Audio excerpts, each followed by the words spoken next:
This is CBC Winnipeg News.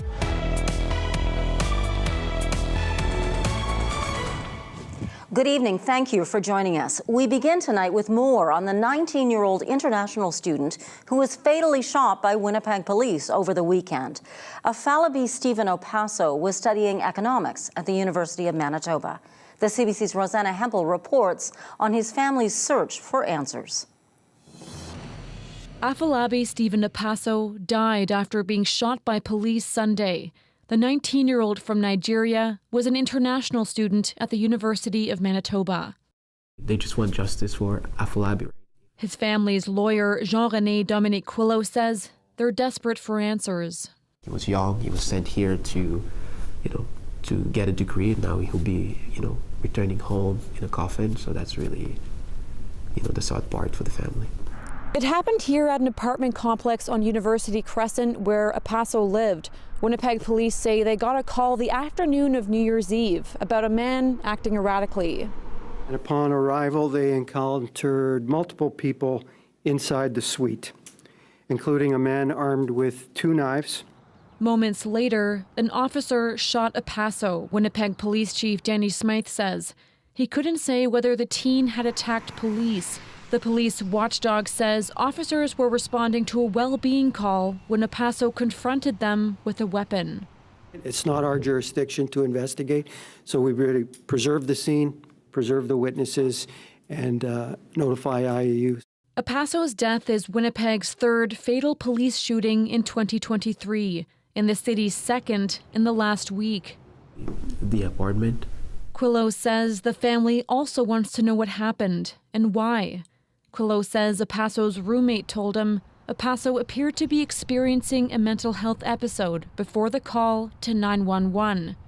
They made sure they said, he was no threat, there was no harm, this is our friend, this is our roommate, we just need assistance. And so they were just trying to get him help. Is there any way could have been de-escalated, even if it was, erratic? Quillot says Opasso's family is in shock that a call for help ended this way.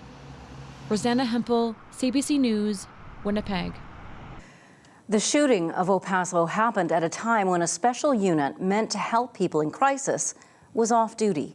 A shortage of mental health clinicians has delayed plans to increase operating hours to include weekends. Police now say they are almost ready to expand the program. But CBC's Cameron McLean found out that even if the service had been available, it might not have helped. The Alternative Response to Citizens in Crisis, or ARC program, matches plainclothes officers with mental health workers. Its purpose is to de-escalate situations and avoid potentially deadly confrontations with police. Well, it's a more sensitive and humane way of responding to people who are thought to be or are having a mental health crisis. Currently, the program only operates between 9 a.m. and 9 p.m. Monday to Friday. In June, the province announced $400,000 to make the program permanent and expand it from 5 days a week to 7. But those plans are still pending as police wait for more clinicians to be assigned to the unit. I know there's another pool of employees that have been brought on by Shared Health. So as they work their way through their process, I expect that they'll begin to integrate with us so that we get up to that 7-day coverage. The CEO of the Schizophrenia Society of Canada says the service needs to be available whenever people are in crisis. You can't schedule around when people may be having a mental illness. So Winnipeg police shot and killed Afalabi Stephen Opasso after responding to a call about a man acting erratically and possibly armed with other people in an apartment. The call came in shortly before 2:30 p.m. Sunday when the ARC program was not on duty. A police spokesperson told CBC News it is only after officers confirm a situation is safe that alternative supports can be called in. Therefore, they say the situation would not have met the criteria for ARC deployment. There's currently no date for when the ARC program will expand its operating hours. Currently, there are 5 officers assigned to the unit. Cameron McLean, CBC News, Winnipeg.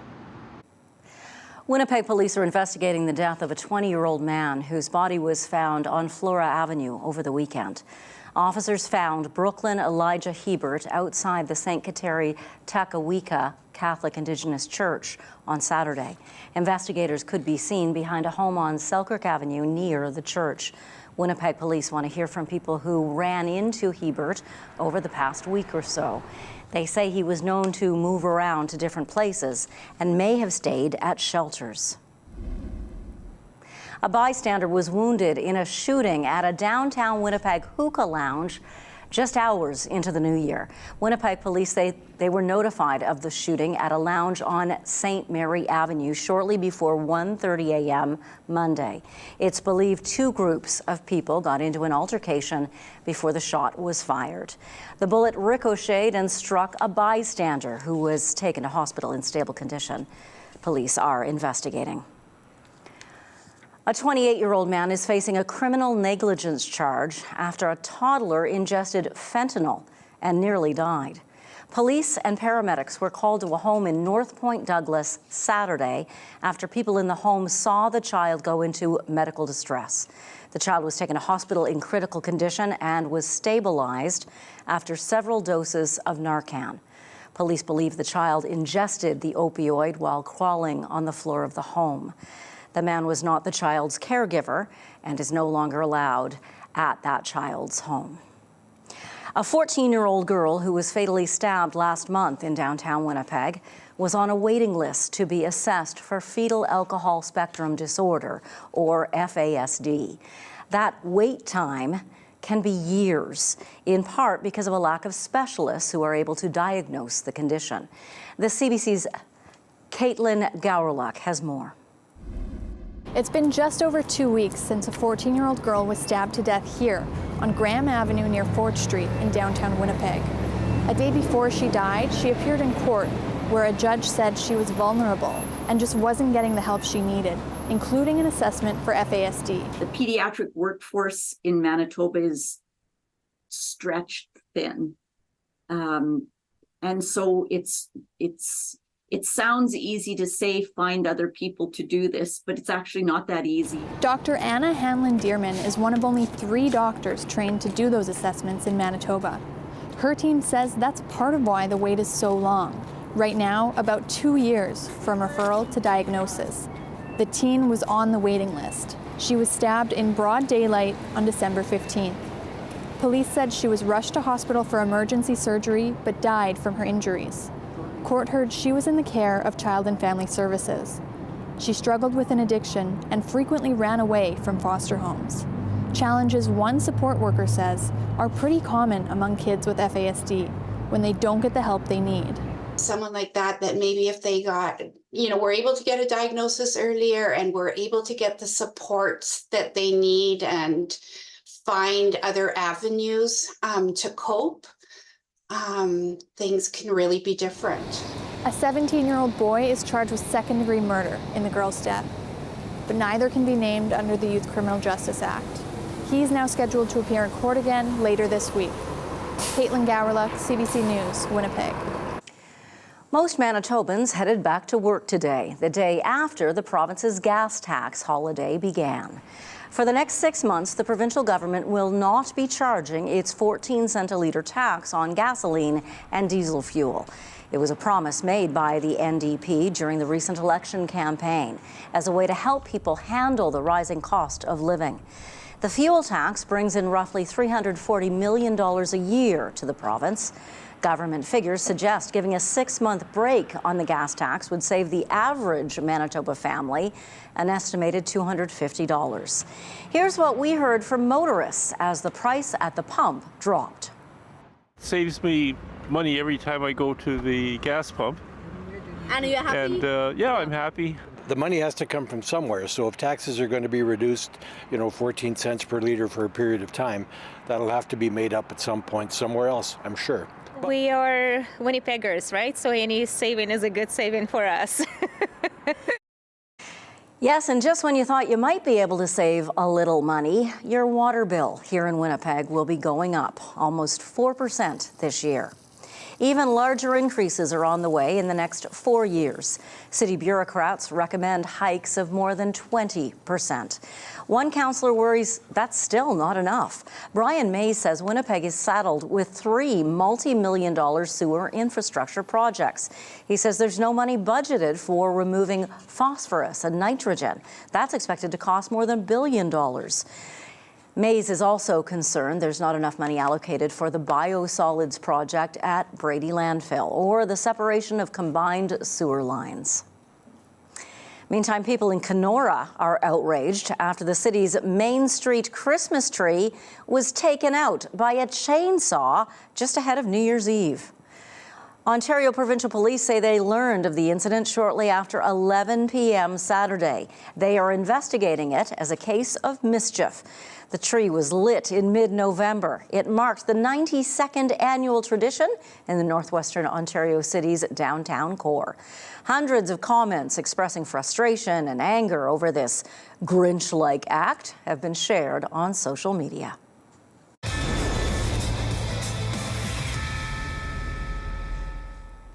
A stunning upset and a heartbreaking loss for Canada at the World Junior Hockey Championship in Sweden. Canada fought back from an early deficit in their quarterfinal game against the Czech Republic, but in a tie game with just seconds left in the third period, here's what happened. Fremont works in, drops it back to Beher. And now Stensel shot score! Stensel with a shot that deflected by Rousseau. And with 11 seconds to go in the third, the Czechs have retaken the lead. The Czech Republic hung on for a 3-2 win. It's the first time that team's ever beaten Canada in the medal round at the World Junior Tournament. Canada's now eliminated. It has no chance to win a medal. New York wins in Shelton with her stick on that, and she gets it! Ella Shelton scores! History is hers! She shoots, she scores, she's in the history books. That is the first ever goal in brand new professional women's hockey league from yesterday's sold-out game between Toronto and New York. The wrist shot goal from Ontario's Ella Shelton. Over 2,000 fans packed into the former Maple Leaf Gardens in downtown Toronto to witness and to cheer on the long-awaited transformation of women's hockey. Really good. They're doing really good, and I want to cheer them a lot. Their hockey is just as awesome as the men's hockey, and we really wanted to be part of the first wave of people supporting Toronto's team. Moment in history. Absolutely, fans of all ages there, the young, maybe future hockey players. New York came out on top in yesterday's game. Tonight the action happens in Ottawa. They're taking on Montreal with a sold-out crowd that's likely to break the attendance record for a women's game.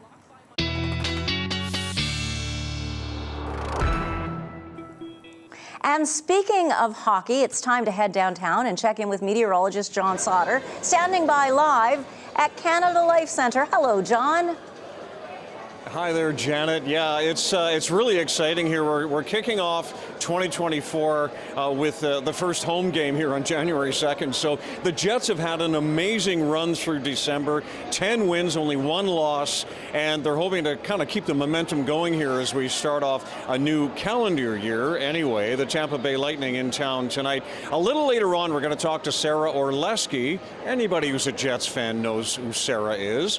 But after 6:30, I'm going to talk to Sarah about some great events coming up that support mental health in our community and how the Jets are getting involved in that. And we're going to talk about the Jets and the spark around the team and the excitement around the team this season. So again, that's coming up a little later. I want to show you some stats now about our very warm December and our very warm 2023.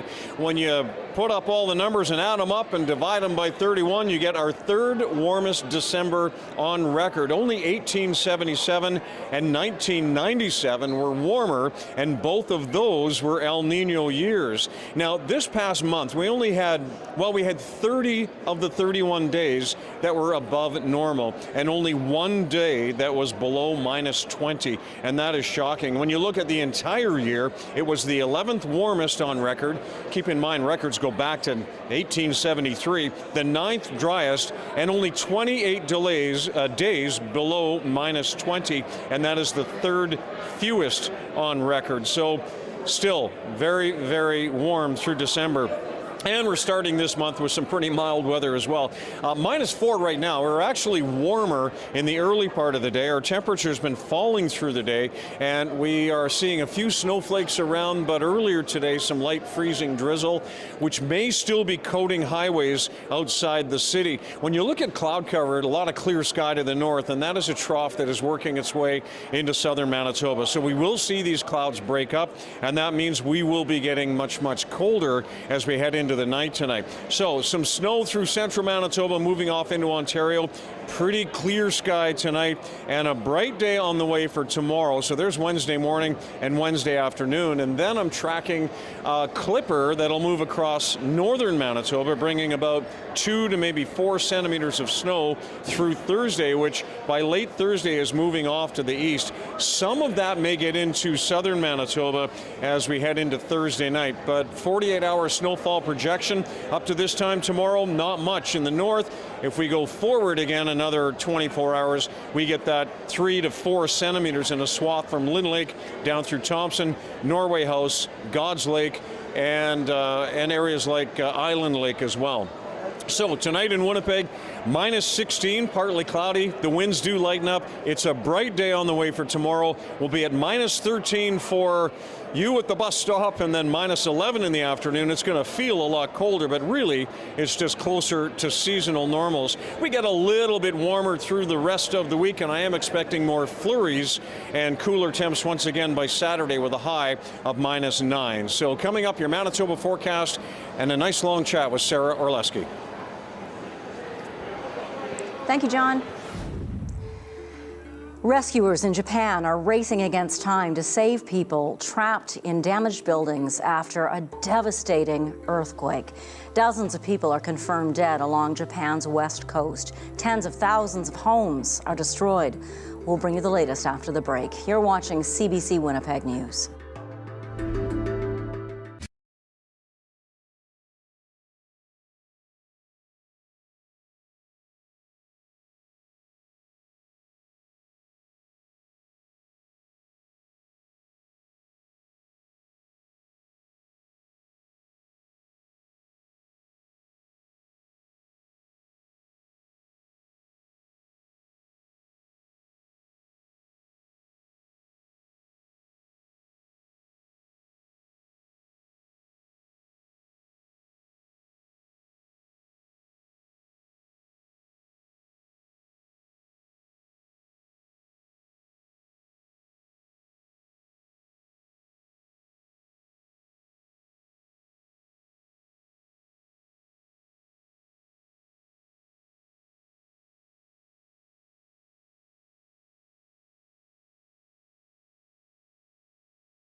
It has been a tragic start to the year, this new year, 2024, in Japan. On Monday, a powerful earthquake rocked northwestern regions of the main island. At least 55 people are dead. Tens of thousands of people are out of their homes because those homes have been destroyed. And then an aircraft collision claimed the lives of 5 members of Japan's Coast Guard. Incredibly, though, 380 people survived that crash. Chris Gilbert brings us more. A truly remarkable start to the year for Japan, 2 spectacular and tragic events, starting with that Japan Airlines plane carrying 379 passengers and crew bursting into flames not long after landing at Haneda Airport in Tokyo, and miraculously all 379 evacuating from the plane before it was engulfed in the fire. 17 injuries have been reported, 4 people taken to hospital, 2 of them for smoke inhalation. Unfortunately, there were casualties and fatalities on the Coast Guard plane that was reportedly entering the tarmac at the time the Japan Airlines flight was landing. That plane was headed to Niigata Prefecture to deliver vital aid to the area, including Ishikawa and the Noto Peninsulas, which have been affected by the deadly earthquake on Monday.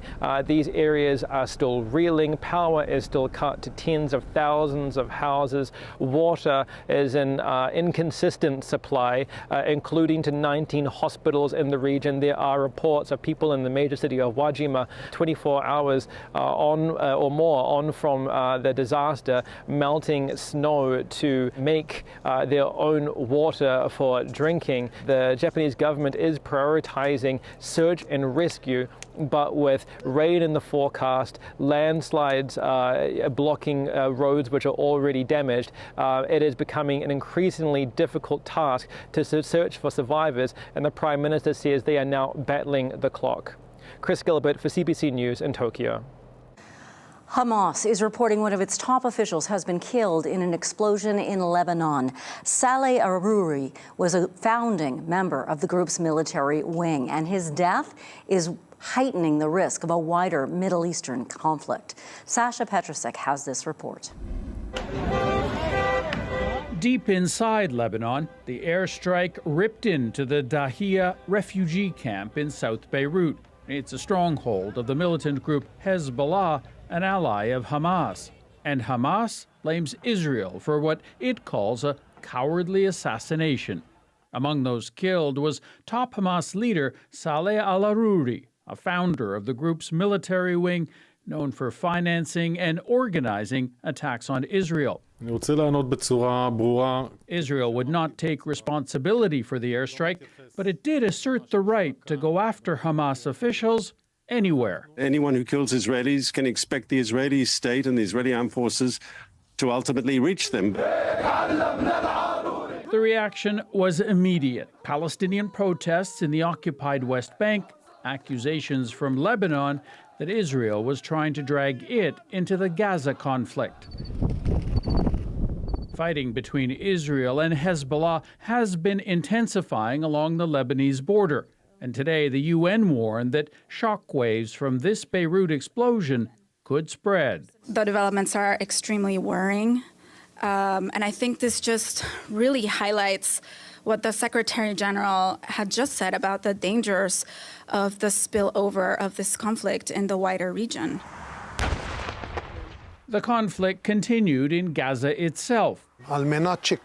Though Israeli Defense Minister Yoav Gallant said fighting in the north could calm soon. Some troops may be withdrawn, and evacuated Israeli communities along the border may be able to return home.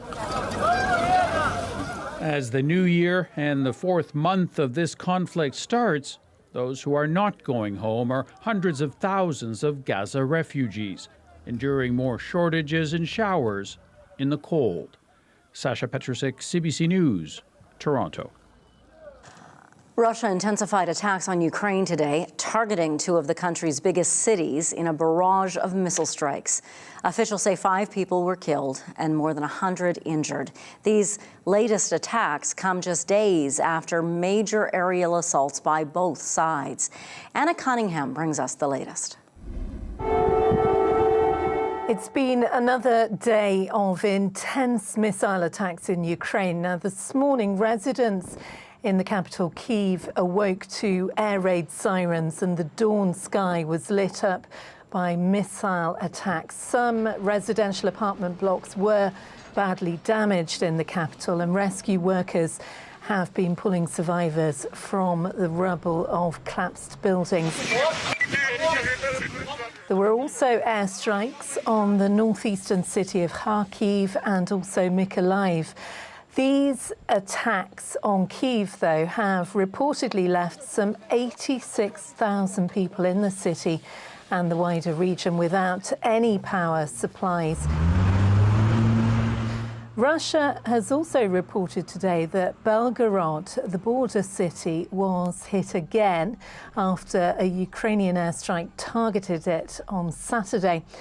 And rather confusingly, there are also some suggestions that Russia may have actually bombed one of its own villages, the southern Voronezh region, whilst aircraft was en route to bomb Ukraine. Now, next month sees the second anniversary since Russia started its wide-scale invasion of Ukraine, but there has been certainly no let-up in the war of words on both sides. Russia's President Vladimir Putin vowing to intensify attacks on Ukraine, and he said that attack on Belgorod inside Russia would not go unpunished. And today, Ukraine's President Volodymyr Zelensky has said that Russia will answer for every life taken. So signs from both sides that the fighting is likely to continue to intensify. Anna Cunningham for CBC News in London.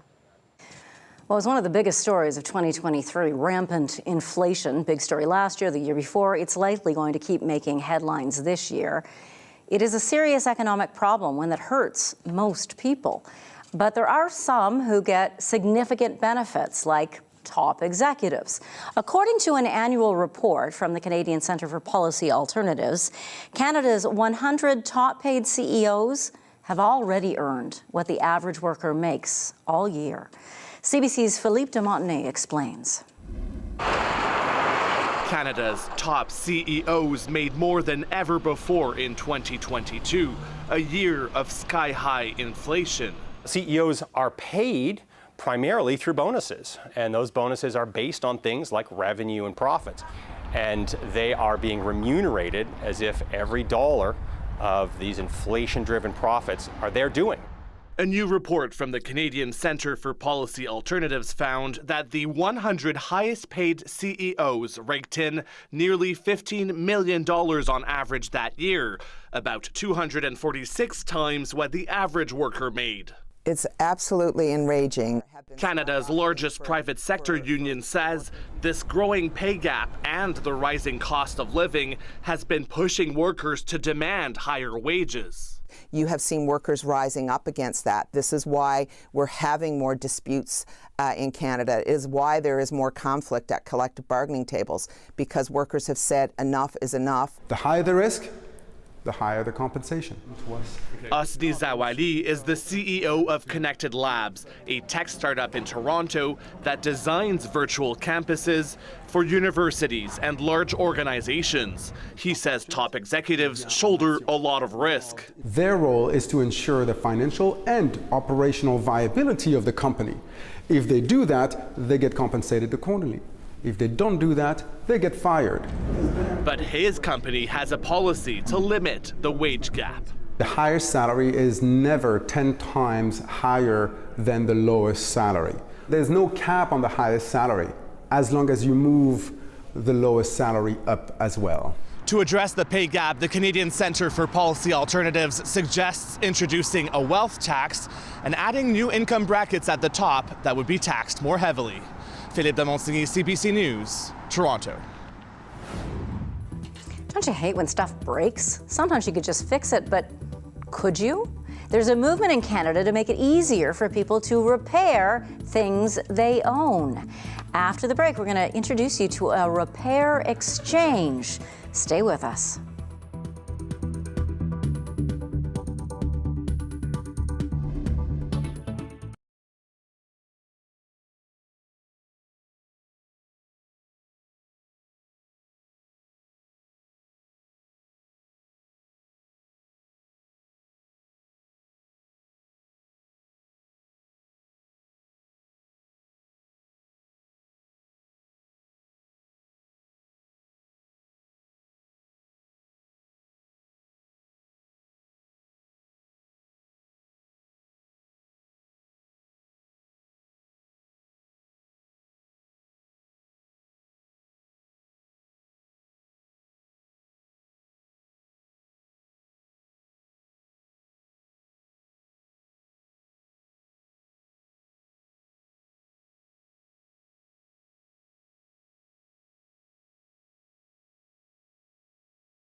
You may have received some shiny new stuff this holiday season. You wouldn't be alone if you were actually wondering how long this stuff will last. So many things are built to last just for short periods of time these days.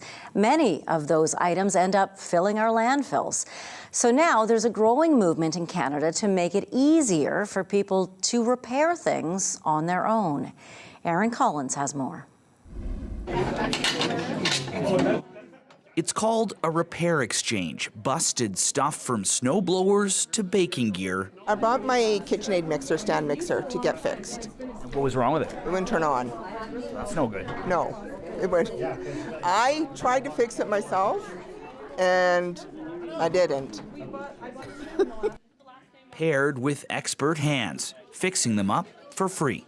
Too much goes into a landfill. I mean, the landfill over here is full, and it's filling up pretty fast. You know, the more we can keep out of there, the better, right? That's what I think. More people are looking to repair instead of replace things these days, a trend that's been noticed in Ottawa, too. This bill passed in October allows people to skirt barriers to repairs put in place by manufacturers. The federal government has hinted that more help could be on the way for Canadians looking to fix things. I think that the winds are blowing in the repair direction. If we look at Europe, if we look at the United States, clearly this is the way we are headed. A push for people's right to repair their stuff.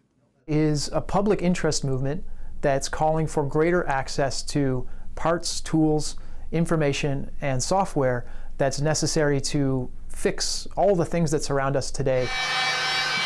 Well, it's a movement being embraced at repair shops across Canada, too. If you can fix it and it works, and I'm saving the environment another phone, that makes me really happy. The biggest barrier to making repairs more common, the price of parts. What makes this problematic to fix? Even though it's an incredibly easy repair done within 10 minutes, the raw cost of this screen simply makes it non-economical. But some skepticism here that new laws will change things. We've been burned in the past. The legislation ends up not having the teeth it requires in order to actually make a change. Still, back at that repair exchange, a win. Just hoping and praying that it would work out, and it did. I'm so happy. Some hope, too, for a more sustainable future. Aaron Collins, CBC News, Calgary. The world's most popular marble has been extracted from the Tuscan hills of Italy for more than 2 millennia. But as CBC's Megan Williams shows us now, behind that creamy white stone is a darker story and a local struggle.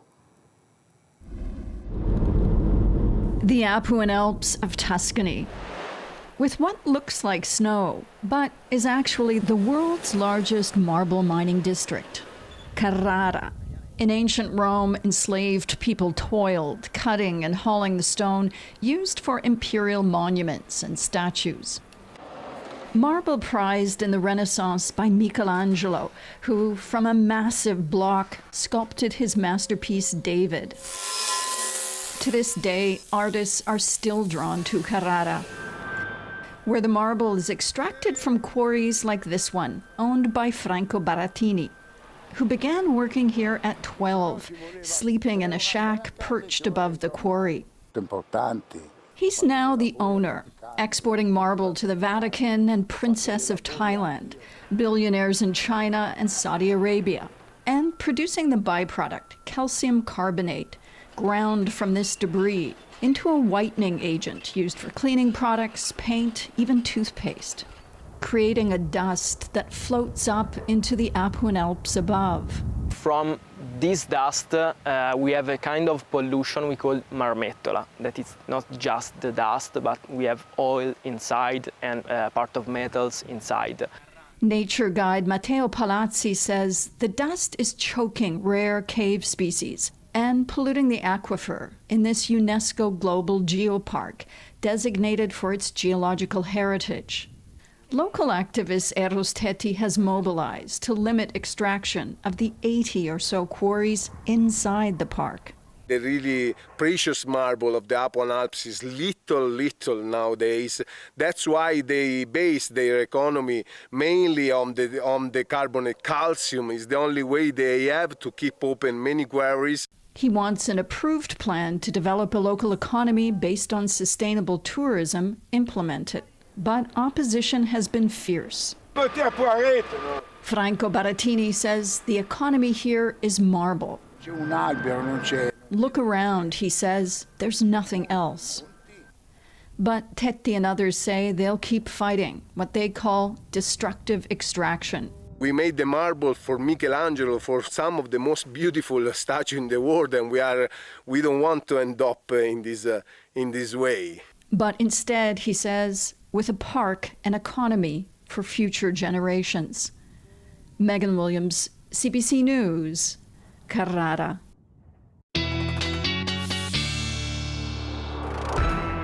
Weather Update is brought to you by the Art and Beauty of the National Ballet of Ukraine, January 29th at the Burton Cummings Theatre. Tickets at nationalballetukraine.com.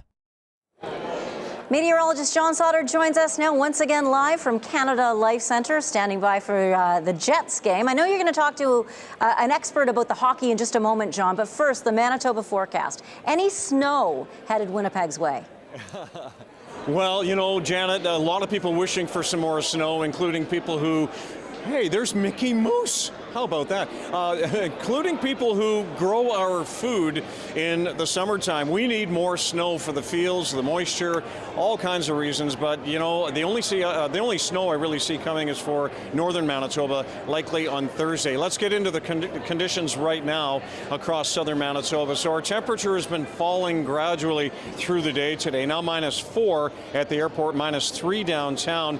And across the rest of the province, still milder than it should be for this time of year, but I can tell you that cooler weather is on the way as we head into the next few days anyway. And you can see that cooler weather in the north, -20 in Lynn Lake right now. Still only -17 in Churchill and -18 in Gillam. So getting you underneath the cloud and into the forecast conditions first for northwestern Ontario. Some of the snow that was moving through central Manitoba is moving into northwestern Ontario through the evening hours. Should wrap up around midnight or 1 a.m., but a couple of centimeters on the way east of the Ontario border. The rest of us will see our skies clearing. Now, you might see a few snowflakes here and there, but really not much to count on as we head into the evening hours or the overnight period. A couple of snowflakes out around Brandon, a low of -13 across northern Manitoba. Got a few flurries tonight or through the evening in Flin Flon and the Pas, and pretty windy up in Churchill, but tomorrow brightens up. Highs anywhere around -11 to -13 in the west, a cloudy -18 in Churchill. And then as we head into the southern part of the province, we're looking at a sun-cloud mix, but I think leaning toward the sunshine tomorrow. -8s and -9s in the west, a -11 degree high here in Winnipeg and the rest of the southeast. And then off into northwestern Ontario, where we're getting that snow through the evening hours, we'll be back into some sunshine and anywhere from -8 to -12 for tomorrow. So there is your Manitoba forecast. I'll have your 7-day forecast a little later, but right now, a conversation with Sarah Orleski.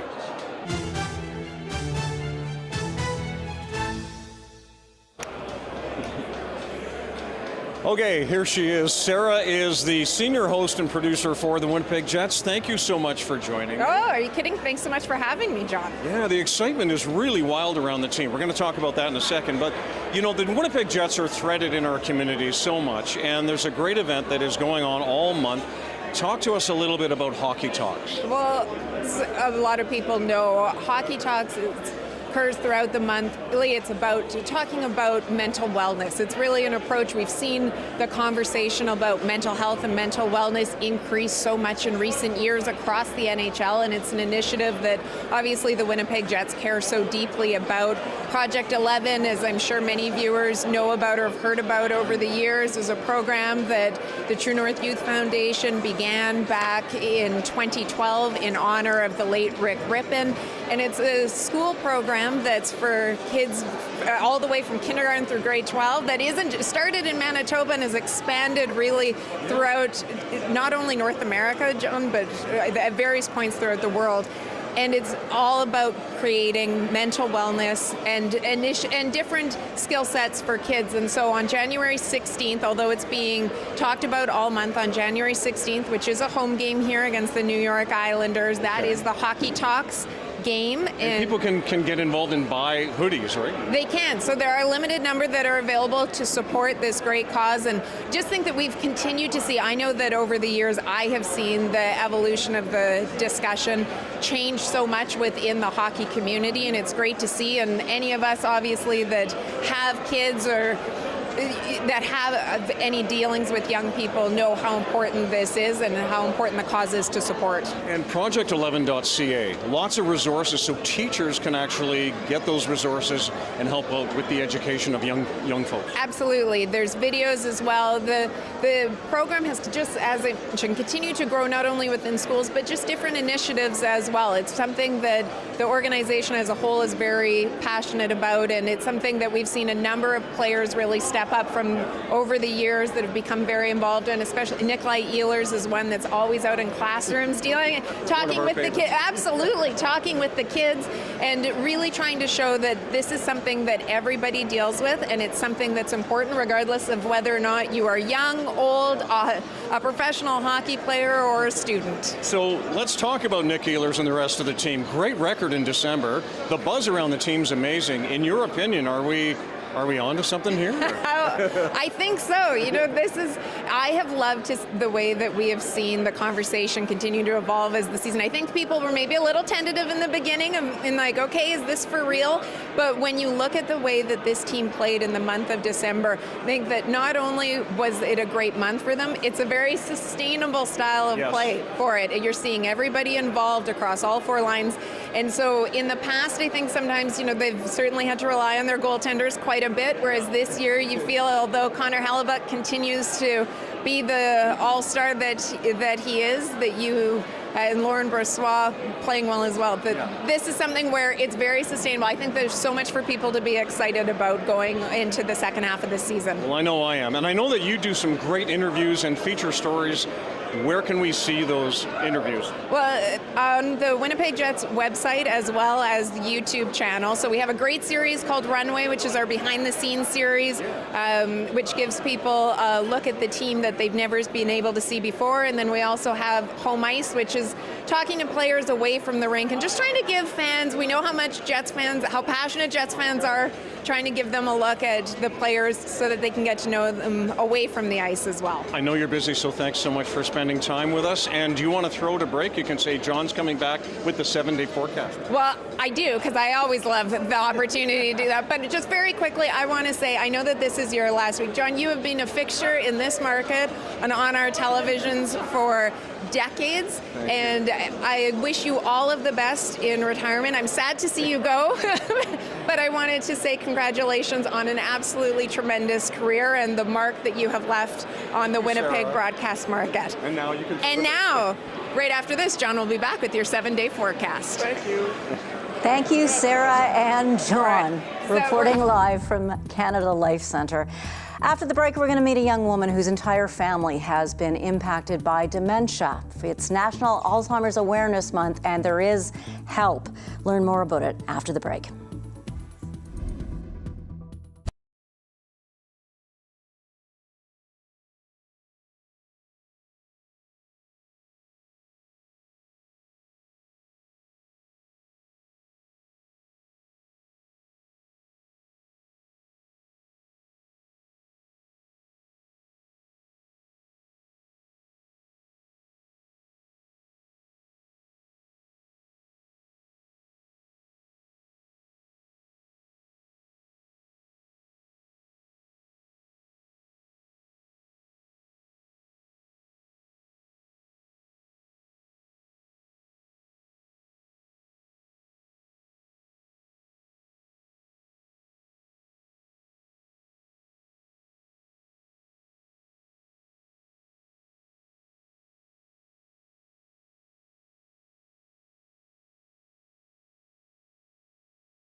Support changes everything. That is the message the Alzheimer's Society of Manitoba wants you to hear as it launches National Alzheimer's Awareness Month. It's a message Jessica Denisick agrees with. Hello, Jessica. Thank you for joining us. Thank you for having me today. How has dementia impacted your life? It's impacted my life drastically because my mom, she was diagnosed in 2013 with dementia. And again, I was quite young then. I was in my early 20s, and my brothers are 6 and 7 years younger than me. So it's been a long journey so far walking this with my mom. But I've definitely grown a lot, especially over the last 2 years, I'd say, with my dad unexpectedly passed, and he was my mom's main caregiver. And even at that time, when my dad passed, she was still at home here, and we were doing everything we could with my brothers and my dad's sister, my aunt, who really, really helped me and my brothers a lot. But it came to the point where we had to reach out to the hospital and have her admitted because things were becoming a little, we weren't sure what to do anymore. I've grown a lot through this experience, and being my mom as this continues, it's hard, but I show up for her. My brothers, we show up for her. Even if she doesn't know who we are anymore, she knows that we love her, and we're people that come there. And, I play music all the time, and I just sing and dance and do all that. And I just try to keep her comfortable for the state that she's in, and just, she's loved. So, yeah. We're sharing now some pictures that you sent us, and she clearly is loved and well cared for. It's such a lot, though. How has having the society and being able to share your story with others helped you through this? Well, it's definitely connected me with people I didn't even know before, through social media. We participated in the walk the last 2 years. I've been, last year was our first time that we did the walk for Alzheimer's, and it was amazing. Well, I guess in 2022, and it was amazing. It was our first time doing anything like that. It was at St. Adele Park, and it was just to be surrounded and be able to, connect with people. I don't know any of these people, my family, right? But it's to be able to share that kind of bond with other people, that are also going through it. They themselves could be someone suffering, in the early stages, their family, it's definitely, the association definitely puts on a lot of good events and things like that for families and caregivers to connect so that you don't feel alone, because it is a very, even if you're not the person, suffering from the illness, you are going through a lot of grief yourself, the things that, things should have been this way, but they're not, and you can't change it. But being able to connect through the association, it is a really good outlet. And I highly recommend people to reach out. I did a workshop. That's where I kind of did a workshop in 2019. I connected with Beth. She is amazing. She is a beautiful woman. She's a coordinator from the association. I went down to there. I got more information, but it's definitely an eye-opener, and it's something that I don't want anyone to ever feel even ashamed or scared, because it's not your fault. It's nobody's fault that this happened to somebody, and all these people need, as well as us, is support. So it's okay to reach out, and don't feel you're not weak for getting support or anything. We need it. We need it, especially right now. And it's very important. Jessica Denisick, thank you so much for sharing your story with us today. Thank you so much for taking the time to listen. Appreciate it. Thank you. We're going to take you back downtown and check in with meteorologist John Sauter. After the break, get you your 7-day forecast and then chat a little bit more about Johnny's last day on the air. We'll be right back.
And welcome back, and here is a look at your 7-day forecast. Get out the heavier coats for tomorrow, a high of just -11, which is actually a lot closer to seasonal. And then we get a little bit warmer for Thursday, Friday, and through the weekend. Could see some flurries overnight, Thursday into Friday, again on Saturday, and then again a few flurries on Sunday, but certainly on Monday, and we turn cooler again next week. So Janet, certainly a weather pattern that looks a little more like it should for this time of year.